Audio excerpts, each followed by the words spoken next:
We're examining a new potential terror threat against the U.S. from an al-Qaeda affiliate called the AQAP, the group calling for attacks against U.S. airlines and prominent U.S. figures, including Elon Musk. So this is somewhat serious, of course, and I'm sure Elon has strengthened his security in the last few months. I'm not really particularly worried, but it's something that we should all be aware of. And now let's move on to good news, and we got quite a bit. This is a very big deal. Before, I was pretty sure that it is going to happen the way I thought it is going to happen, but now I am 100% certain. The $7,500 EV tax credit has now become a $7,500 rebate, which is applied instantly at the point of sale. But the problem was, if you make a pretty average salary of $50,000 per year, your federal taxes will only be $4,200, so you are missing out on a tax credit of $3,000, or basically the moment it goes to a point of sale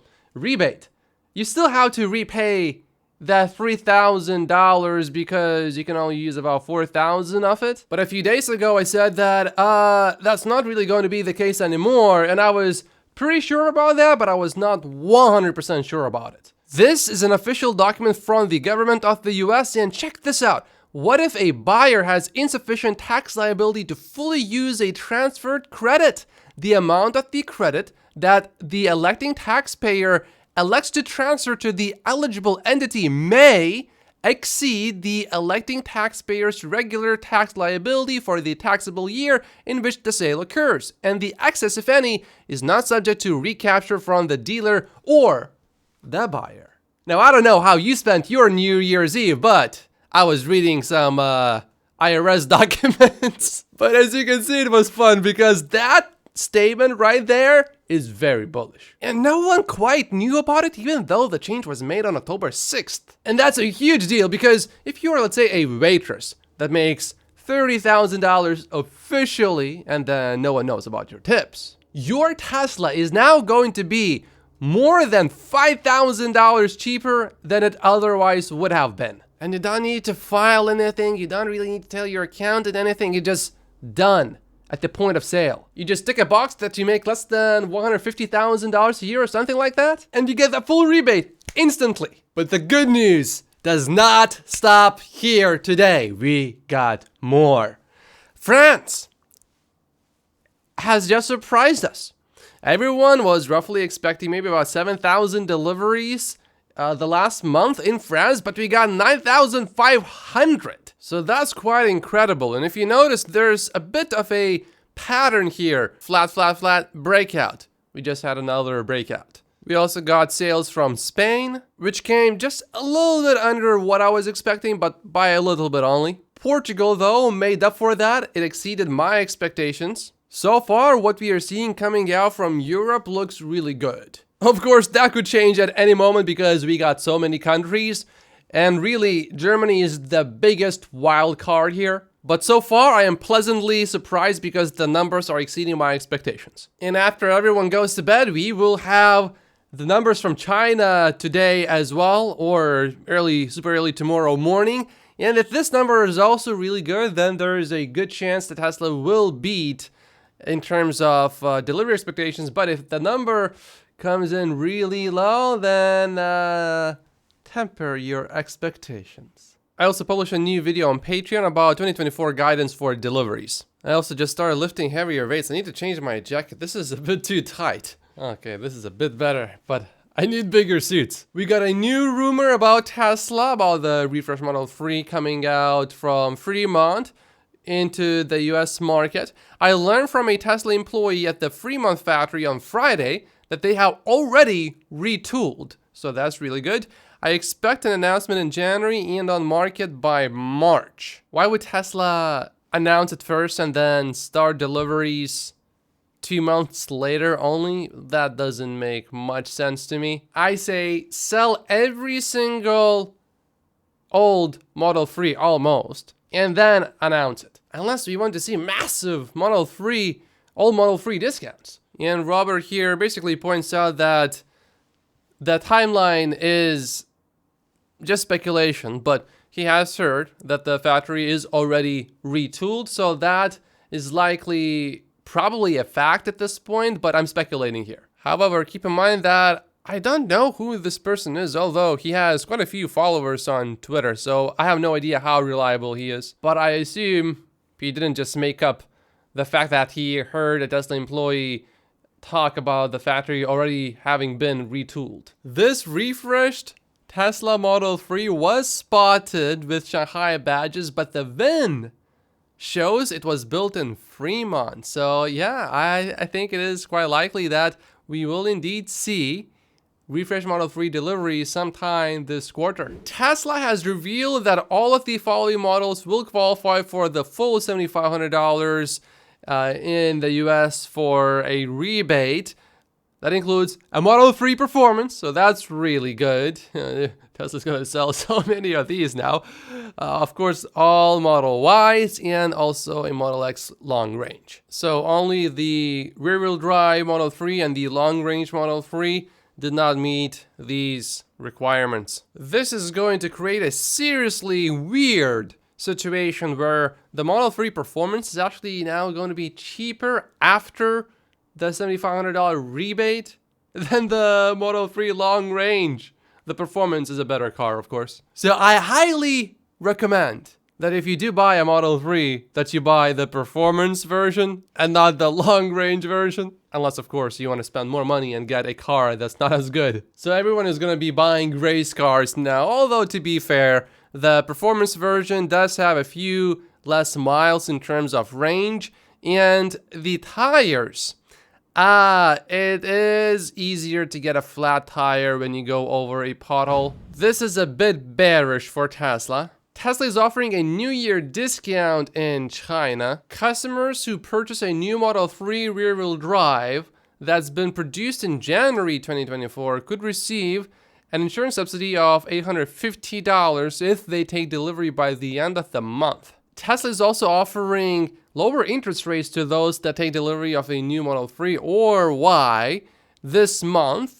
The interest rate is just 1.99%. Gary Black is probably pretty happy that instead of doing a discount, Tesla is lowering the interest rate because it doesn't really look like a massive discount to investors, but it still accomplishes the goal of increasing demand. Demand in China is usually quite a bit slower in January and February, largely because of the Chinese New Year. So I think it does make sense, to some extent certainly, to do a bigger promotion during this time of the year. This at first appears to be good news because those who live in Colorado can now access an additional $2,500 tax credit, but that EV has to come in at under $35,000. So yeah, Tesla does not have any vehicles like that. The cheapest Tesla in the US comes in at $39,000 basically. So Troy has his delivery estimate at $479,000 and production estimate at $505,700. So the gap between deliveries and production is almost $27,000. James says, I would be very surprised if the gap will be this big. In my opinion, better chance of either lower production, which is what I think will happen, or higher deliveries, which would be nice, but it's not what I think will happen. James' forecast has 490,000 for production and 480,000 for deliveries, pretty much right on consensus. I think a 1% margin of error makes sense, so 475 to 485,000 deliveries. Now, inventory trackers show inventory decreasing during Q4, but still higher than the same point in the last quarter, so expecting inventory to increase, says James. Currently, global vehicle inventory in terms of days of supply sits at 16 days, so expect this number to maybe go up a little bit. The Model 3 Performance model being cheaper than the long-range Model 3 puts Tesla in a peculiar situation, but Gary Black expects that Tesla is about to make some changes. Tesla will not leave Model 3 rear-wheel drive and long-range prices above the Model Y equivalents or Model 3 Performance price below Model 3 long range. I believe Tesla will cut price on Model 3 rear-wheel drive and long range and offset it with select price hikes on Model Y. The risk is they don't increase price of Model Y to offset the Model 3 cuts. Longer term, I believe Tesla will find a creative way to recover for buyers at least $3,750 of the EV tax credit. So I certainly expect some changes from Tesla very soon. Now, if we do not see any changes very quickly, I would actually view that as bullish, because that to me indicates Tesla knows something about these tax rebates coming back. So if you know that it is going to come back very soon, why would you bother doing major price adjustments? Farzad just made a Tesla prediction for 2024. FSD will transition from "it's never gonna work" to "no one's gonna trust this thing." To me, that sounds like a reasonable prediction. I personally am not really focused on FSD timelines. I'm more focused on, will Tesla be the first company to scale FSD? And I believe the answer to that question is still yes. Because if it happens 3 years from now or 8 years from now, I would still be invested in Tesla stock. It does not change me being or not being invested in Tesla stock. The first seen Cybertruck charging curve disappoints, but is that the whole story? No, it is not. This is a charging curve. At first, this curve does not look good at all. It actually looks pretty bad. So charging starts when the battery is still at 14%. The charging speed stayed at 250 only for a little bit of time, and then it started slowing down rather quickly. And it took about 50 minutes to charge to about 90%. A few really important things to understand here. The Cybertruck's charging system is built with the ability to switch between 800 volt and 400 volt charging. So with 800 volt charging, you can probably expect the charging curve to be a little bit better. And right now, none of Tesla's chargers are 800 volts, but later on, V4 is supposed to be 800 volts, so that will help. Also, that supercharger was a busy supercharger, and sometimes Tesla limits the speed. For example, a 10 stall 250 kilowatt charger might have a total 1,500 kilowatt capacity instead of the 2,500 kilowatt capacity you would expect from the nameplate 250 kilowatt charge rate. I don't think this would be the main reason, but certainly it could contribute to charging being a bit slower. So we would need to do a proper test when the supercharger is not really all that busy. And finally, this is a brand new vehicle, and Tesla may be waiting for more data on battery health while charging. So I wouldn't try to make any conclusions right now. I would want to try charging a Cybertruck with a V4 800 volt charger. Tesla says on its Cybertruck configuration page that the Cybertruck is likely to qualify for the federal EV tax credit later in 2024. The $80,000 Cybertruck all-wheel drive is expected to be eligible for $7,500, but it's not currently on sale yet, which is why the IRS does not list it yet. Tesla is not the only company to lose some of the $7,500 EV tax credits.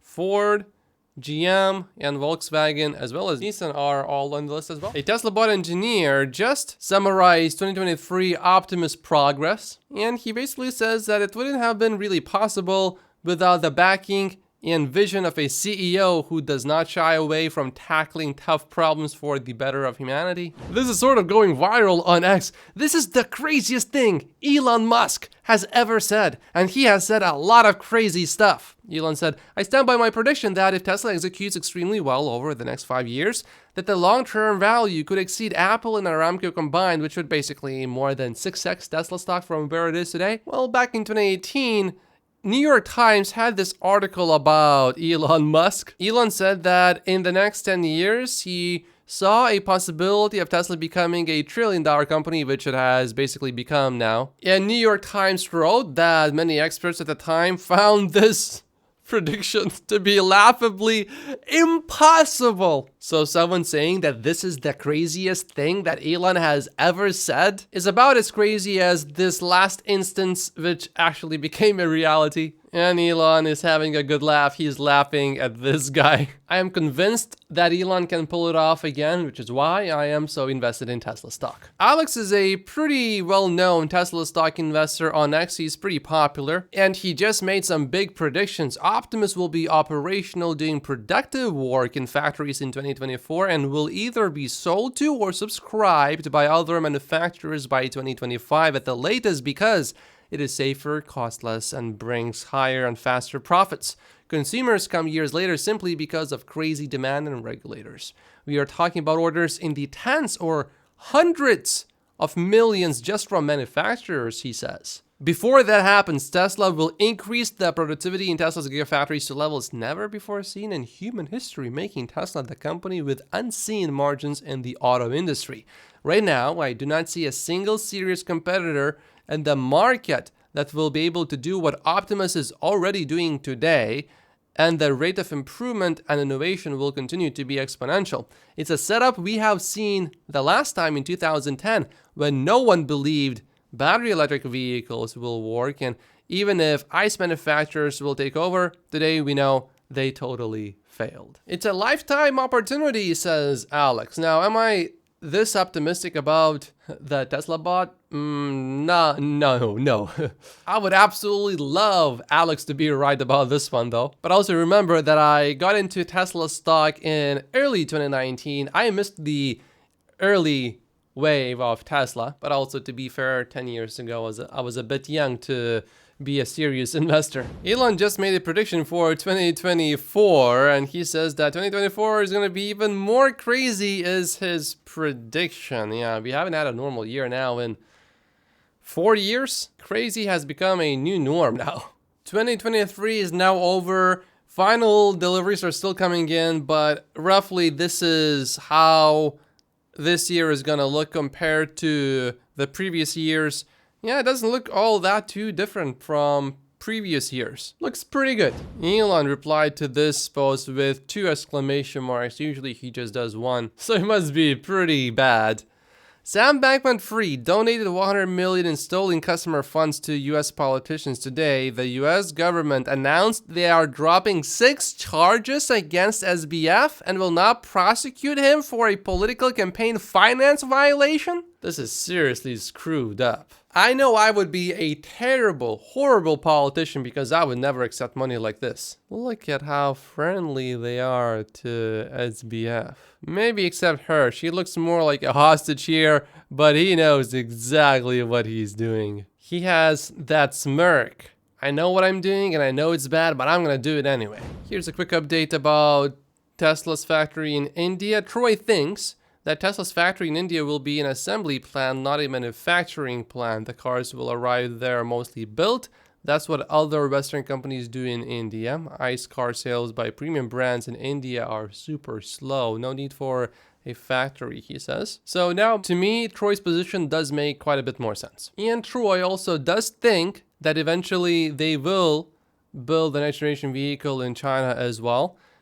He thinks that Tesla can sell maybe 30,000 compact cars per year in India, so they just need a small factory. He says, however, the compact car factory for the Asia-Pacific region for all other countries will be in China with over 2 million per year capacity, he says. Sometime this week, I will publish an exclusive video on this other channel where I upload clips. The exclusive video will be a unique video, and I will not publish it here on the main channel. It will be about 10 minutes long, and I will put the word exclusive in the beginning of the title when I publish that video, so you know that it is a unique video and not just a clip of the daily news video. So make sure to head over to this YouTube channel and subscribe so you don't miss that upload. The link to subscribe is down below. Like and subscribe if you haven't yet, and I will see you in tomorrow's episode. You can also follow me on Twitter, where occasionally I post something unique that I don't share here in the YouTube videos.